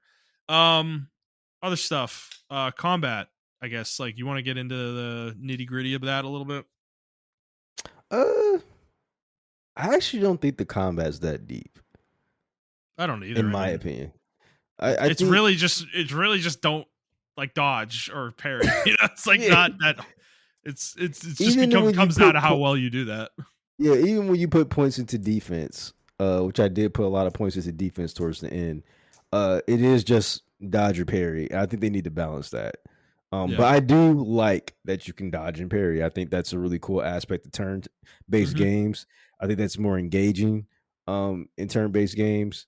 And yeah, I don't know. I don't know how you feel about it. Well, you brought up the attributes. Like, how did you feel about the attribute system? Did you feel like it was impactful or no? Certain stats, yes. Other stats, no. I think the defense stat is useless, is worthless. I put a lot of points into that shit, and I was just It's like, like a. dude, It's like I feel like defense is like a. It's like a either or. You either have enough to survive fucking up your parries for one combo, or you don't. It's yeah, like, exactly. and if you're not over that threshold, your defense might as well be fucking zero. So yeah, I don't. Yeah, I didn't love the attribute system towards the end because it just became like what weapon are you using? Put all your stats in the A stat. You know, like that's pretty much how the game felt later on. Yeah, you For kind of me, feel tied to a certain weapon. If you upgraded yes, or got to a different weapon, yep. uh, Put all your it didn't. resources into one. Yeah, you Yeah, had to like kind of respect if you wanted to like do that. yes, yeah. Also, I don't know how other people feel about this. I feel like elements being tied to the weapon. I didn't like that aspect I didn't of it. either. I Um, yeah. I mean, it didn't have a huge impact though, for the most it part. didn't. It I didn't felt for the like, most part. Yeah. but yeah, I agree with you though. I didn't like that either because like I would feel like I have I'm using 3 fire weapons. That doesn't seem very smart, but oh well, these are the ones I like, you know. So but what party did you use? Like, what was your main party? Uh, so I actually did get rid of Lune towards the Really? end. Yeah, I did. Okay. I didn't use her a lot. I use because I felt like CL did everything that Lune does but better. And she Yeah. can one shot. Mael was like a permanent staple because she can get rid of shields super easy. Yes. Um, and then But Verso, also broken later in the game. yeah, and then Verso, he was just like a good overall character for shots. Like I had him Yeah. for doing the free aim shots because he can get buffs off of those and he Hmm. can continuously do if you set up his what are they called, Lumine, Yeah, Luminous. Luminous.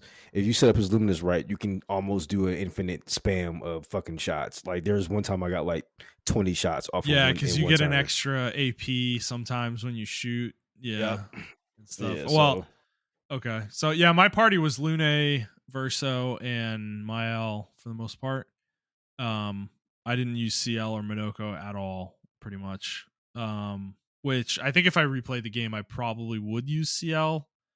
I don't know if I'd take out Lune or Mael, but no, Verso for me, I wouldn't take out my L, but yeah. CL is broken. If you like No, I if know. you know I've how to heard the stack her, combo. Yeah, I've heard yeah, the combo. Like you like unlock the Twilight shit, and then you get like max stacks, and then yeah, there's a she's specific attack you have to use that like does like a billion, like 14 billion damage or some shit. Like it's yeah.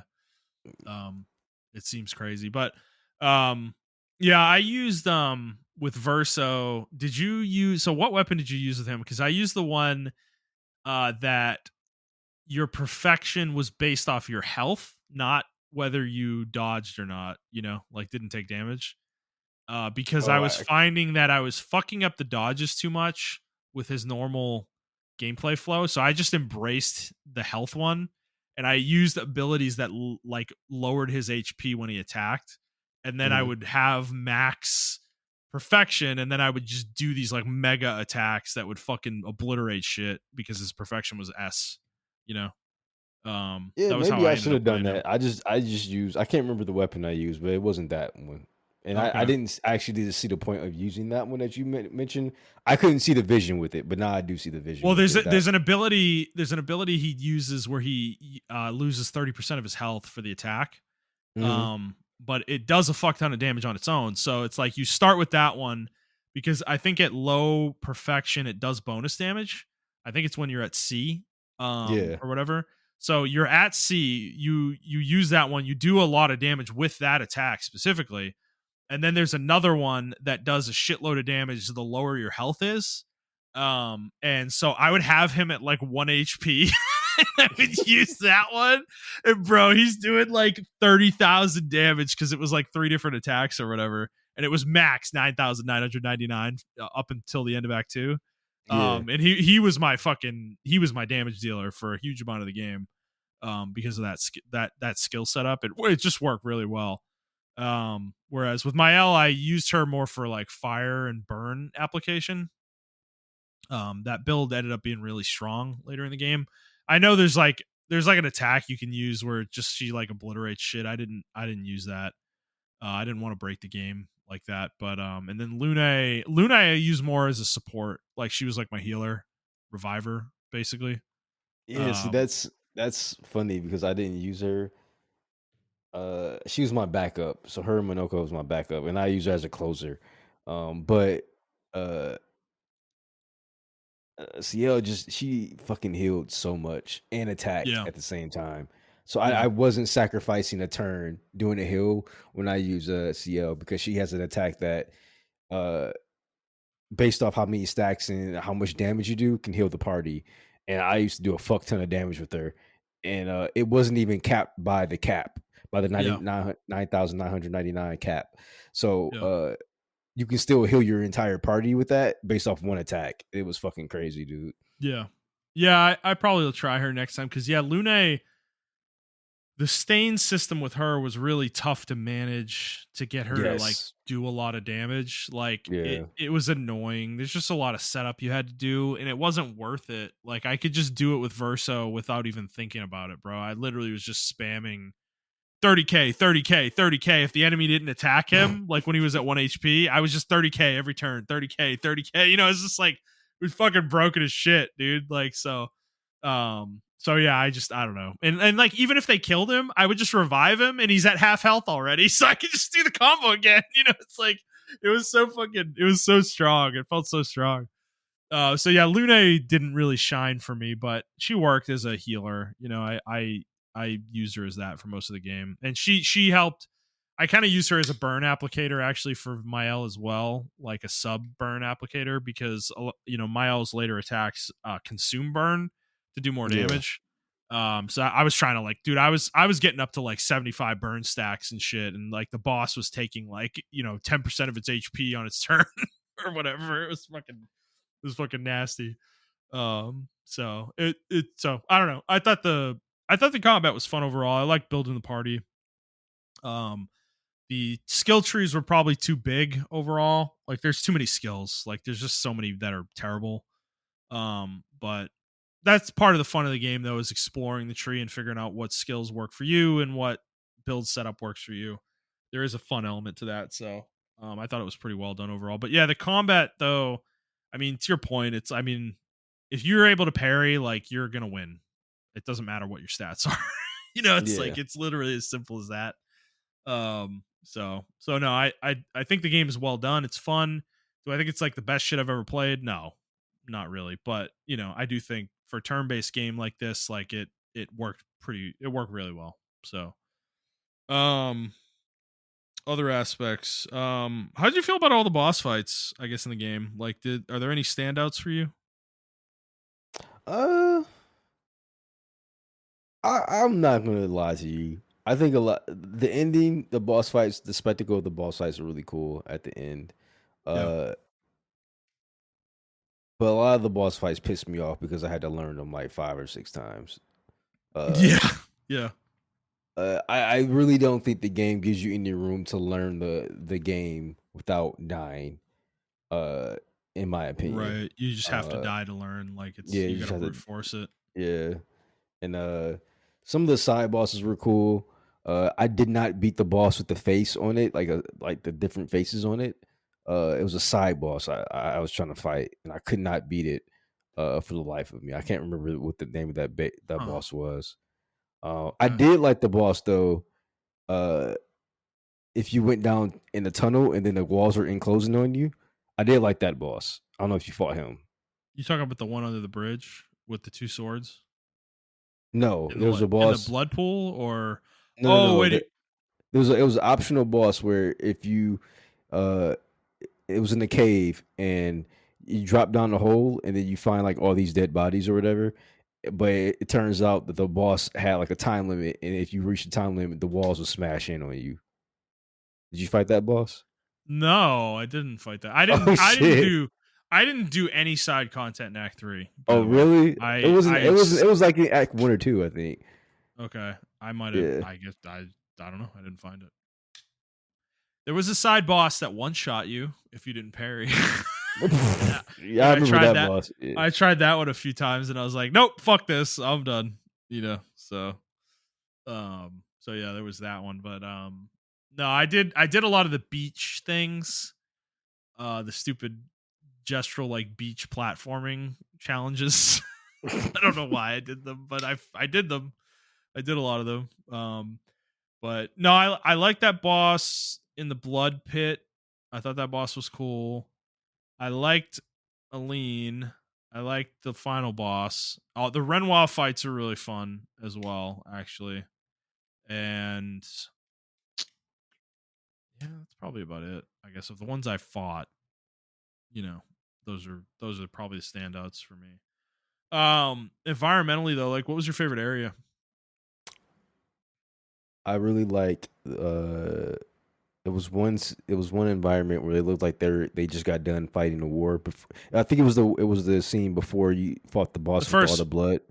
Yeah, the first part of Act 2, the battlefield. Yeah, the Yeah. battlefield. I really like that scene. I really like that Yeah. boss. That That shit, I would have loved to see a cutscene of what the fuck happened there, dude. yeah, Like, because that was clearly a major moment in the history of this painting, like of the canvas. yeah, Um, it makes you wonder if the painter showed up and like fucked some shit up or something. I don't know, or maybe Renoir did something. Who knows? Because yeah, I mean the level of just massacre there is like disturbing. I mean it's thousands and thousands and thousands of bodies, and it's like yeah. how do they all even get here? Like obviously they had a shitload of ships or whatever, but it's like were there And this many people in Lumiere? Like it's I just think that like was there's just like one of the expeditions. Like maybe it was a boomer generation or baby boomer generation, and they were like the descendants of that baby boomer generation. yeah, and they And decided that like quantity, to invade with yeah, quantity over quality or whatever, yep. and try to win that way, and it clearly Yeah, didn't it work. was So just like yeah, that generation just yeah, had a abnormal amount of babies in that year, and they were like, yeah, we can do this. We can yeah. send a lot of people there. So Yeah, dude, the history is the most interesting part of the game. That's why I get so annoyed about them throwing the world away the way they did, cuz like they really took a lot of time to like paint the history that happened, with yeah, all the journals and just the environmental storytelling like you were talking about. I think a lot of the side content paints a lot of these pictures as well, like I was talking about with like Clea, the side boss, and then Simon and stuff. Like there's clearly a lot of history that they put into the world. It's just that's why it's so weird that they just were like, well, okay, I mean, we're just gonna kill everybody. It's like that's why I would love to see like a book of it or something, like a little short stories of these. So I don't need a yeah, video game of it, but I would like the like short a stories of DLC where you play through some of them. Yeah, that'd be kind yeah, of cool.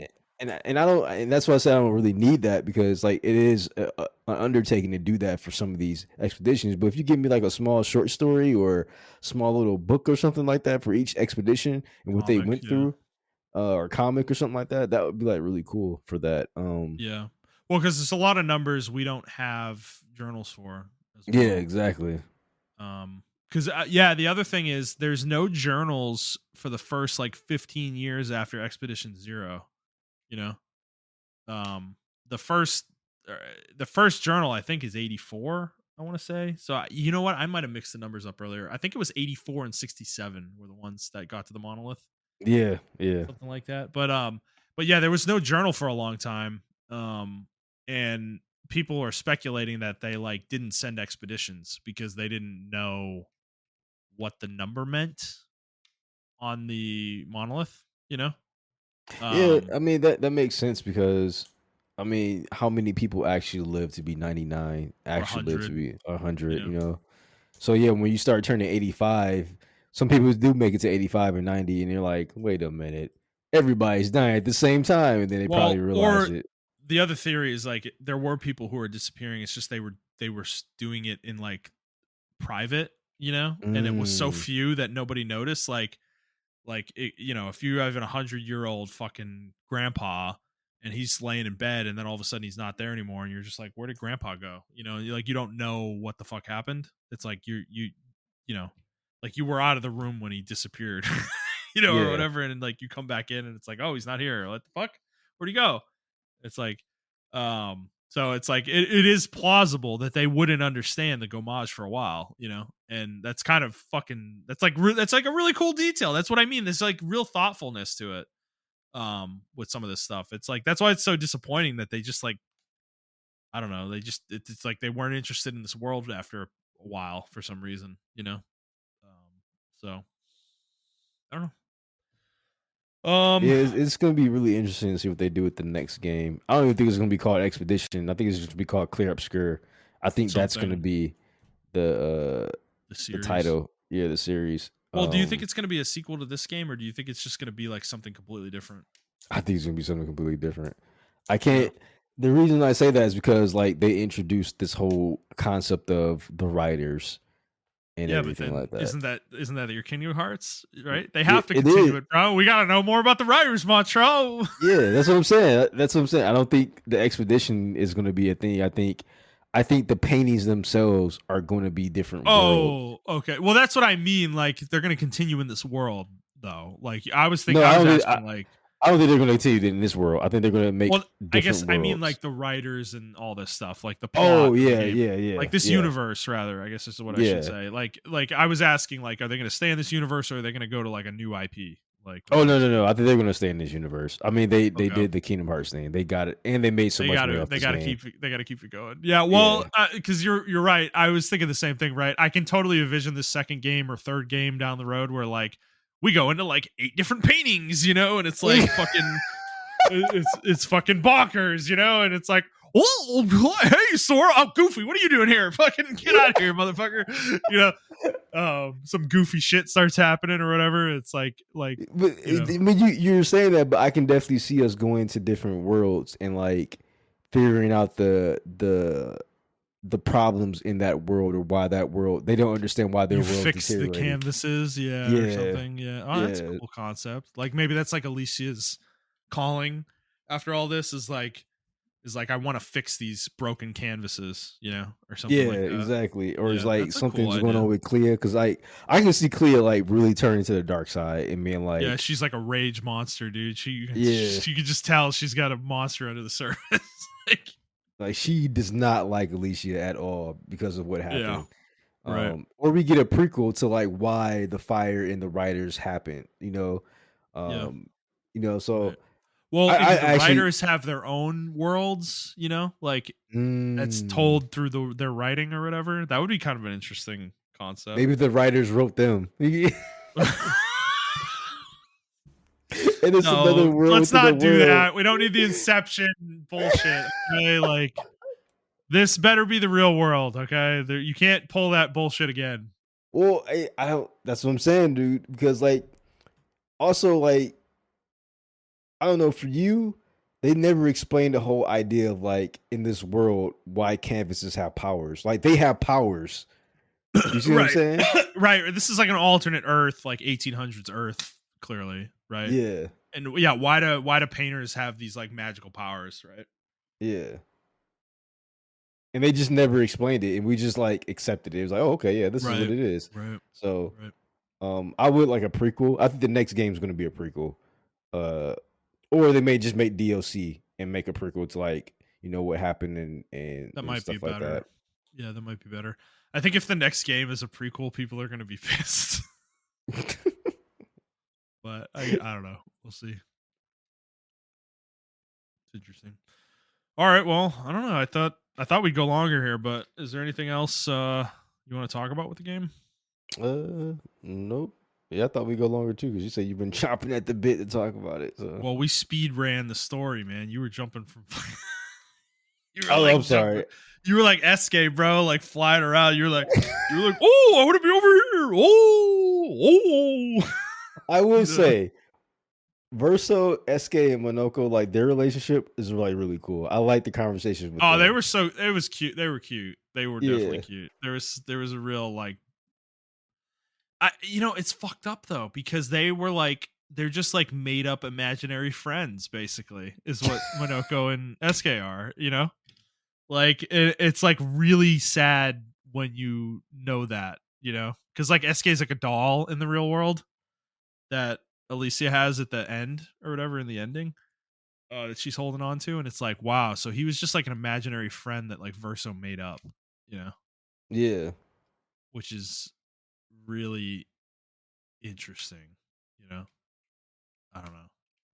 Yeah, and well, I guess one other thing we didn't like talk about too deeply is like how I mentioned Clea made the Nevrons. yeah. I wonder if the side content explores this, but like, why did she do that? Was it it was like clearly to protect Aline from the inhabitants of the canvas, but like, was she doing that because she doesn't want anybody to come out? She just wants them all They, to fucking be in there. Like, I I don't think know. she did explain that in the story. I thought Did she she? did. I think she Okay. did. She skimmed over it, but um,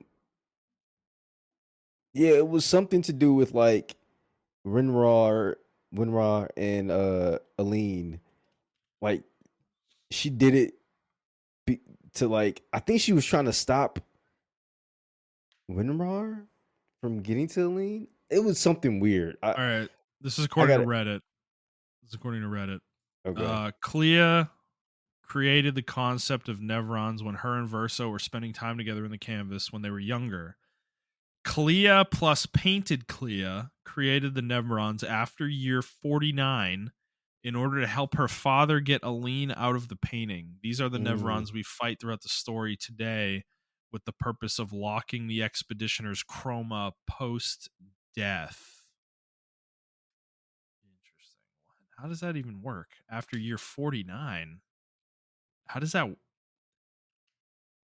I don't think that this person posts this as a fact, but I don't know if that's a fact because like we see a lot of bodies surrounded by nevrons and they're like, you know, crystallized or whatever. Like the chroma didn't leave, so that can't be true.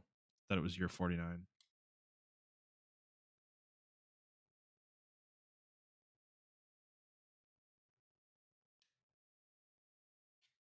well, someone said this. Like, firstly, she created Neverons, uh, creatures who destroy the land and its inhabitants, locking the chroma away, which is the source of Aline's power. So she was trying to lock the chroma away.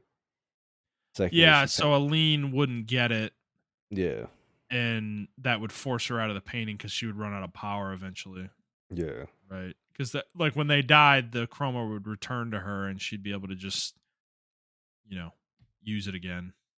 yeah. And then it says, secondly, she finds Aline's painted version of Clea, paints over her, forces her to become a Nevron generating machine. She then leave her parents to their squabbles and exits the canvas. Yeah, interesting. So I guess she was trying to stop the whole thing, like stop Yeah, her mom. And then her mom made a version of her that can generate fucking chroma anyway. And then she was like, "All right, fuck it, I'm out it. Like y'all can just fight with each other." that's kind of yeah, okay. That's kind of my assumption as well. She just like gave up at a certain point.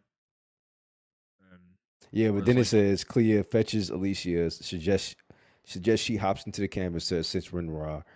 Alicia agrees, first hiding the canvas away before attempting to enter the oh, that would painting. be year 49. That makes sense because Mael was 16 when the game Okay. started. So that would be 16 minus, or sorry, 49 minus 16 is 33. That's the year we're on. So Okay. that would make sense. Oh, okay. So there's multiple Nevron versions. The white ones are you remember the white ones that you run into Yeah. like occasionally? Those are ones she made like this people are saying that they think these are ones she made when her and Verso were kids and he was still alive. Mm. And that's why they're not aggressive to you. Um and then she made new Nevrons when she sent Alicia into the painting, and those are like all the fucked up ones we run into, like the really Yeah. like disturbing ones. So that's interesting. Okay. And then Alicia enters the painting, but is overwhelmed by Aline's power and incarnates as a baby into the world. Thus, this is the Yeah, beginning of the game. yeah, Should be noted that in that time, Clea left the painting to have Alicia enter the painting. A few real world minutes, perhaps hours, passed, which equates to about 51 years in the painting. This at least assures us that time doesn't really pass the same way in the painting. Okay, yeah. yeah, because this guy is kind of explaining.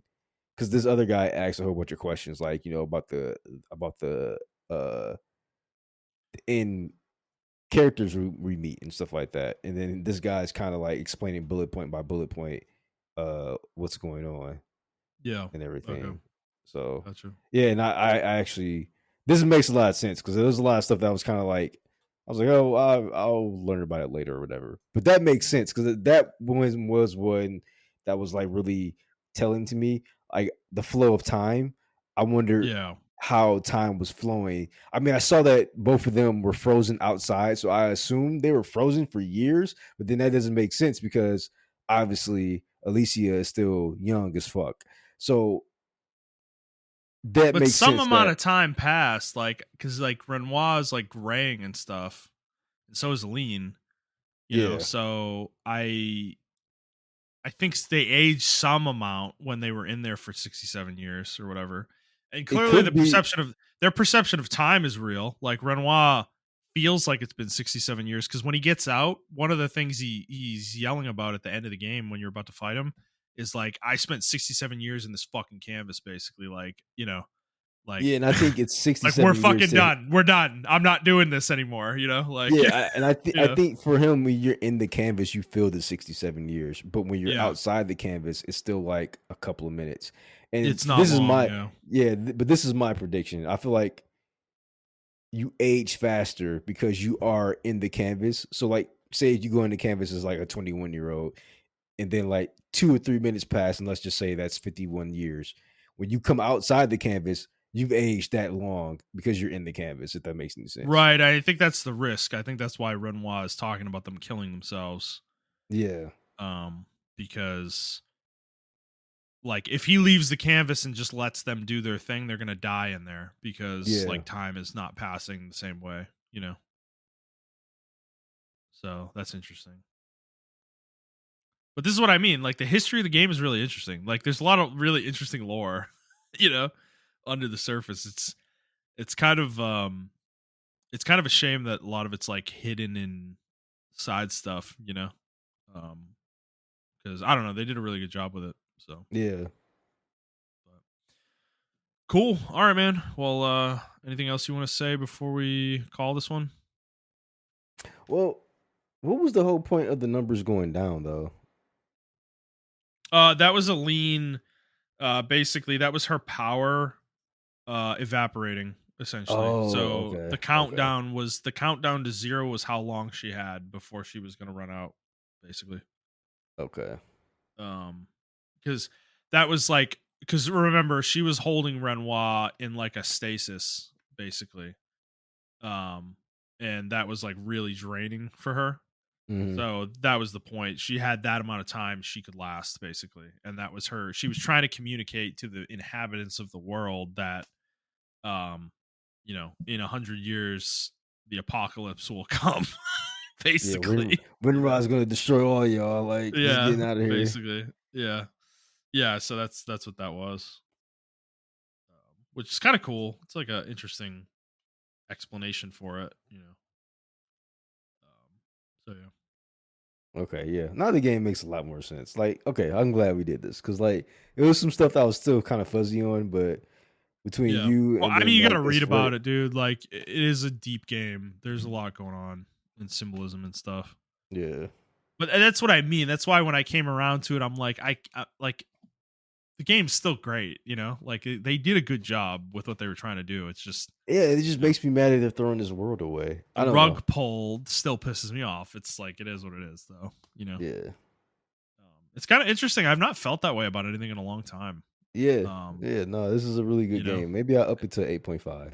it's like they got a point five. They got a point five for all this.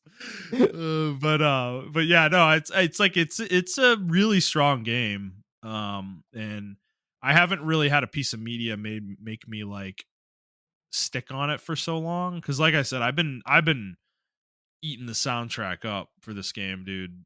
Since I stopped playing it, and I don't know, like I don't know how you feel about it. Like, do you feel like the soundtrack's like super Oh strong no, the or soundtrack's fucking yeah, really good. It's not the type of music I would listen to in my spare time, but like it is really fucking good music, especially with like playing the game and relevance to the game. It yeah, was actually so good. My wife liked some of the music, and she actually loved the environment. She's like, "Wow, these environments are so beautiful." Like, yeah, yeah. um, and she would Well, actually you leave out remember, when I get into fights. She'll leave out because she's like, "I just want to watch you play that environment. So I don't want to watch you play the yeah. actual Well, game." You know? when you remember in the beginning in Act One when you get Lune and that first area they walk out into. Yeah, yeah, Oh my god, it's fucking gorgeous. Where like the sky box is like full of those like floating rocks or whatever, like going towards the monolith and yeah. everything. And man, yeah, no, they did a really great job with the environments as well. Like it's a very pretty game. It's not the best graphics I've ever seen, but they did a good job with the aesthetic for sure. And yeah, I mean the soundtrack, I I don't know, I am listening to it outside of the game. And it's interesting. I'm seeing it. I've mentioned this to you before. Like, there's a lot of like these music reacts YouTubers out there, and this game has penetrated their sphere significantly. Um, and a lot of these people are like thinking about playing the game, and I'm like, damn, man, okay. This game's so good that it's like getting people who don't game to game because the music is good. It's like Well, that's what uh, I mean. That's why that's what it's video supposed to game do. tracks are so. Yeah, I mean that's why they're important. I just feel like we lost that as a. Well, we didn't lose it, but the last game that had like a really really good soundtrack that people were like, I might play this game because of the soundtrack. And I know I'm probably gonna get shit for this, but was Persona 5. Like people listen to the soundtrack before. There's a lot of people that listen to the Yeah, soundtrack before they listen to the play the game. or And near Automata. yeah, Near Automata is definitely another one. Yeah. But they came out the And same year, they came out at actually. the same So time, yeah. yeah, that So, makes sense. Yeah, and um, I mean, I think Stellar Blade's soundtrack is phenomenal as well, but I don't I think that actually one. think Stellar Blade soundtrack is overhyped. Sorry, I'm sorry. Yeah, Maybe it's because of the Gooner bait that's in the game, but I, I, you know I what? mean, You I know will what I feel say the like? more the more I've listened to it, I do agree with you a little bit. It is a little one It's note, it's like trying too hard to be near. That's yeah, my opinion. sure. I like. I It's don't still know. good though. I It's good, but it's just like I don't it's know. I trying too do. hard. Like I near is weird. I feel like I've cooled on the soundtrack a little bit over the years. Like, I mean, it's been 8 fucking years since the game came out, so I've had it in the playlist for a long time, and I don't know if I want to say I'm over it. Like, but I like when I hear the songs come up on my playlist, I'm hitting skip more often than not nowadays with them because it's like I've heard them so many times. I don't know. Um, but I agree with you though. Persona 5, I mean, the soundtrack of Persona 5 is fucking fire. So it's I don't know. It's this game's up there though. It's definitely in that echelon for me personally. No, this has I just like a really good classical music. Like I listen to this music yes, when I'm like trying to yes. focus. Actually, when I'm at work and I try to focus and I listen And to this I music. love how French it is, Yeah, like it's just I actually shamelessly like how French. unapologetically this game is, and I fucking Yeah. love it. No, it's From awesome, dude. from It's so fighting the good. mimes, when I fought the mimes, I was like, yeah, this game's French Yes, as and the fuck. music playing, and they have the fucking baguette, bro. Or whatever. Yeah, it's fucking rules, man. I love it. We need more. Like, it's like we don't get a lot of French stuff in our, media, generally speaking. Yeah, And there is a really rich, deep history of culture there, and it's like I just so I enjoyed that aspect of the game a lot, actually, as well. So that was really cool. But yeah, yeah, cool. All right, well, I guess we'll call it there. If you guys like this, please like the show, review the show, subscribe to the show on whatever feed you're listening to it on, and subscribe to us on YouTube. Like I said at the beginning, if you want to interact with us on Twitter, you can do so at the Players Take, or you can send us an email to theplayerstake01@gmail.com. We will answer your questions on the show. And yeah, Montreal, thank you for doing this. I've been excited to do it for a while. Glad we finally got here. What's our next spoiler cast? Who knows? I don't know. Maybe Death Death Stranding too, Stranding. actually. Yeah, Death Yeah, if I Stranding, play man. that. Well, to be fair, if I play the first game, we can do one on that, right? Yeah, yeah, So yeah, maybe that'll be the next one. I don't know. Otherwise, it's gonna be like Borderlands, probably. I guess Borderlands 4, maybe yeah, later this probably. year. Yeah. So yeah, but cool. Well, thank you for joining me, and thank you for sticking it out this long. This is like 4 hours of recording we've done tonight. So we've earned our break here this next week. So all right. Well, thank you guys for listening. We hope you enjoyed it, and we'll see you next time.